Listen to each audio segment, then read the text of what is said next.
My name is Tara, and I am 32 years old. I've been married for a few years now, and since I was a child, I have always loved eating. My grandmother, who adored me, loved watching me enjoy my food. She would always give me a little extra to eat, and as I grew, my love for food only got stronger. By the time I was done with elementary school, I had the body of an adult. Despite this, I never thought about dieting. Eating brought me happiness, and I refused to give it up, even when boys teased me about my weight. My friends, though, accepted me for who I was. They would often grab my arms and say, "You look so happy when you're eating, it's soothing to watch." With their support, I became known as a sort of healer among my friends. My husband, Adam, respected my love for food right from the beginning.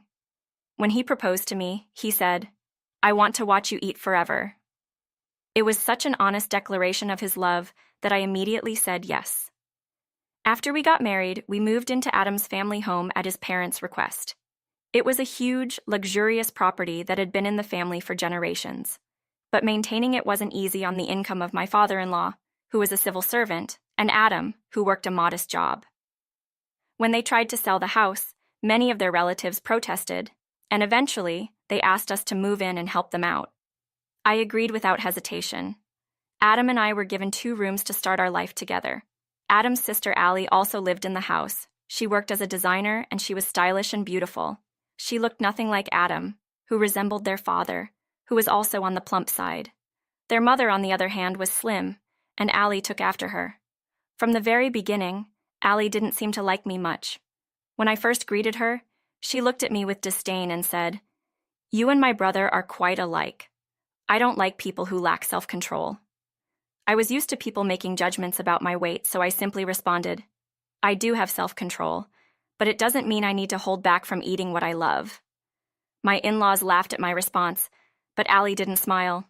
She retorted, "Don't you think you're bothering others with your eating habits? It's truly unpleasant." I calmly replied, "I'm sorry if my presence narrows your perspective, but I see it as training for patience." Adam laughed at my response, but Allie remained stone-faced and left the room.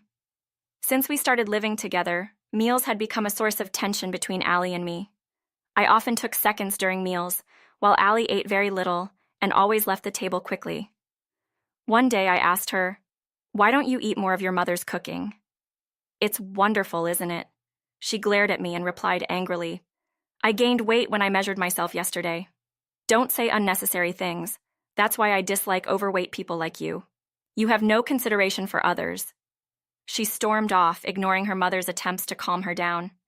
Her mother apologized to me, saying, "I'm sorry, Tara. She used to love eating too." I smiled and continued eating, saying, "Your cooking is truly delicious. It's a shame." Her mother seemed pleased, but it was clear that Allie's words had hurt her. Despite Allie's attitude, I had a good relationship with my parents-in-law and Adam. I especially enjoyed the delicious meals my mother-in-law cooked. My father-in-law would often say, "You really enjoy your food, Tara. It makes me hungry too." We would sit together in the evenings, drinking and talking, sometimes going out to local restaurants to try new dishes. It felt like we were building a very strong family bond, except for Allie. During meals, she would often say things like, "I can't handle such high-calorie food," or "I don't understand why anyone would eat late at night." When we invited her to eat out with us, she would refuse, saying, "It's embarrassing to be seen with someone overweight." I would brush it off, saying, "If that's how you feel, it can't be helped." And everyone else would laugh at my light-hearted response. It was as if we were living in a comedy, and Allie just didn't find it funny. But Allie's criticisms didn't stop there. She also started targeting me for not cooking. One day she said, "What's the point of a daughter-in-law who doesn't cook? Mom and Dad spoil you too much." When we moved in, I had agreed that I would pay rent in exchange for my mother-in-law handling the household chores, since I could work from home. But Allie didn't accept this arrangement. She would press me, "You say you're working, but you're just in front of the computer all day. Are you even doing real work?" I couldn't tell her the details due to the nature of my work, which made her even more suspicious. She concluded, "You're not doing anything. You're just a lazy housewife."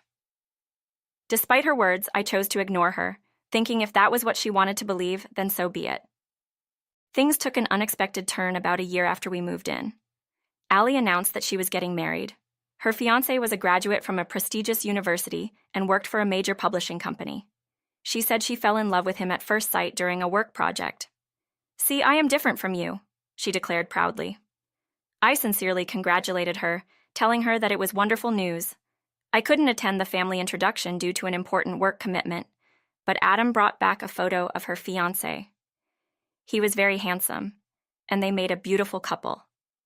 I had a nagging feeling that I'd seen him before, but I couldn't quite recall where. The day of Allie's wedding arrived, and Adam, my parents-in-law, and I went to the venue together. The decorations were extravagant, just like Allie herself. It felt like a celebrity wedding. I was excited about the food and headed to the family table, but I couldn't find my seat. Adam and his parents helped me search, but my name was nowhere to be found. I rechecked the seating chart on the invitation. My name was clearly listed. Confused, I approached a staff member and explained the situation. They called the manager, who informed me, "We were told by the bride that the person for that seat would not be attending." I was shocked. I rushed to the bride's room, finding Allie in her wedding gown. "Allie, I can't find my seat," I said. She turned around, clearly annoyed. "Today is my day to be the center of attention. I don't want people here who I don't wish to see. If you want to stay, pay $10,000, she said coldly. My husband and his parents, who had followed me, were just as shocked as I was. They immediately condemned her. "Allie, what are you saying? Prepare Tara's seat now. Think before you speak." Allie lost her composure. She screamed, "Enough! All of you spoil her too much. What is this? Caring for someone as fat and ugly as an animal? It's disgusting." At that moment, a man in a tuxedo entered the room. He looked surprised at Allie's behavior. He seemed to be her groom. "Allie, what are you doing?" he shouted, rushing over to her. "Don't touch me," she snapped back. "I don't want to be associated with her. I hate women like her. There is no place for a parasite like you here," she said, pointing at me. The groom looked at me, his expression changing as if he recognized me. "Wait, Allie, stop," he said, trying to calm her. Then he turned to me and said, "Are you Tara, the illustrator?" I nodded, and he grew visibly pale. He turned back to Allie. "Do you know who this is?" "She's a significant figure at my company. Apologize now." Allie looked confused and refused. "I don't care who she is. She's still fat, and I haven't done anything wrong." The groom, now furious, grabbed Allie by the arm and shouted, "You don't care if I lose my job, do you? Apologize now." Allie's father stepped forward. "Allie, apologize right now. Tara helped us when you needed money for your surgery." The groom was surprised. "Surgery? What surgery?" Allie's father explained that Allie had demanded money for cosmetic surgery to change her appearance.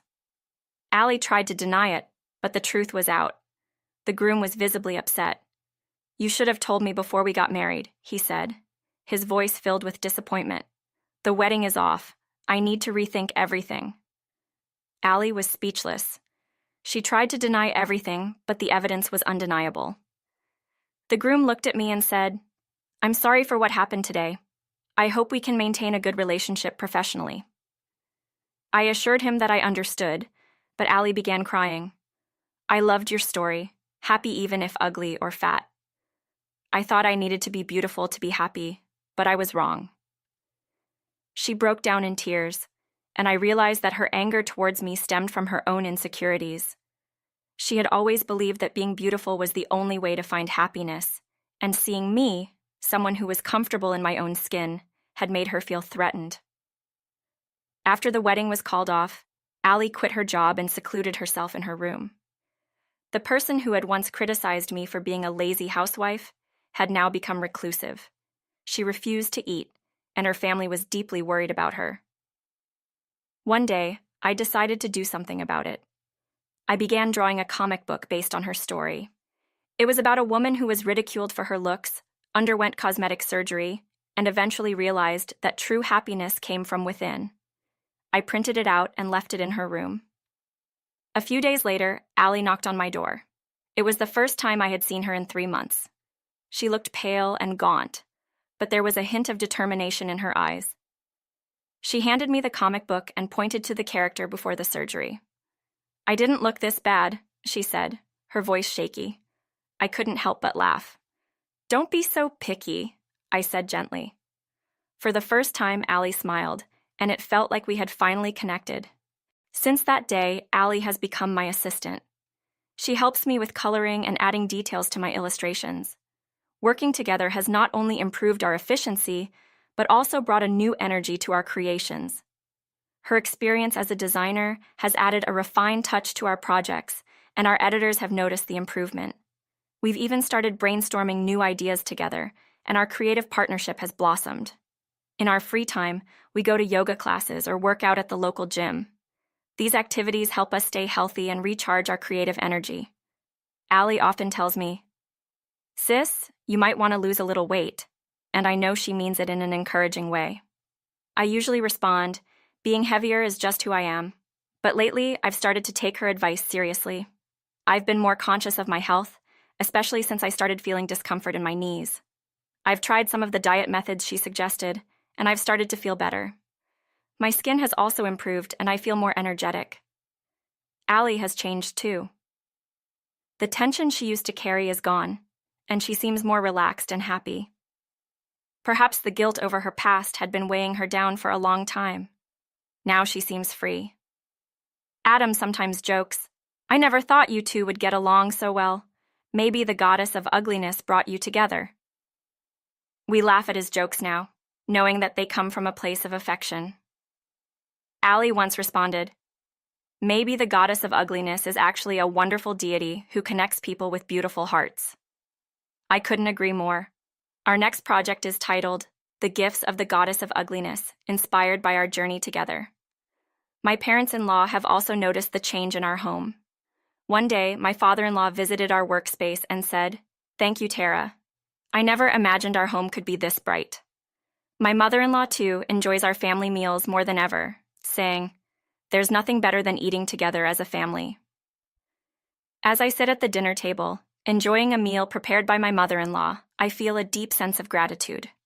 Life is unpredictable, and it often takes us in directions we never expected. Not all of it is bad. Sometimes, hidden within the unexpected are new possibilities for happiness and growth. I never imagined that my relationship with Allie would improve so much, but now we have become essential to each other.